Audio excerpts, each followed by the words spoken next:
Bonjour à toutes et à tous, Minute Hebdo un petit peu spécial aujourd'hui car je dois vous l'avouer, après le psychodrame que nous avons vécu hier dans l'hémicycle et ce nouveau 49.3 dégainé par le gouvernement, je suis un peu amer.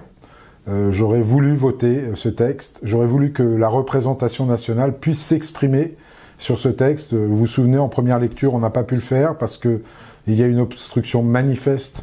des députés de la France Insoumise. Et là, sur le texte définitif adopté par la commission mixte paritaire, le texte de l'Assemblée, des assemblées devrais-je dire, eh bien c'est les Républicains qui ont fait défaut. Pourtant, ils portent depuis plus de 20 ans une réforme des retraites qui pousse l'âge de départ à 65 ans, et là, arrivé au pied du mur, eh bien ils ont refusé de passer l'obstacle.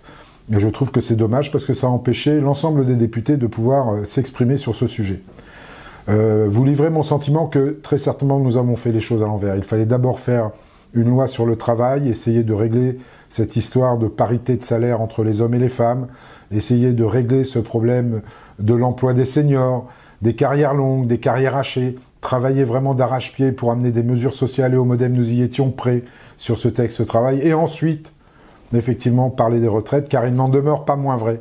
que nous avons un déficit structurel de 30 milliards sur les recettes pour notre réforme de retraite par répartition. Voilà, donc je suis un peu déçu, amer de tout ce qui se passe, amer de voir que finalement nous sommes en décalage complet avec la population et ça m'attriste parce que, encore une fois, je vous le dis, il faudra qu'on résolve ce problème de déficit un jour ou l'autre et d'une manière ou d'une autre. D'ici là, il reste bien évidemment la journée de lundi avec la motion de censure, on verra ce qu'il en sortira et je ne manquerai pas de vous en tenir informé. D'ici là, je vous souhaite un bon week-end et je vous dis à la semaine prochaine.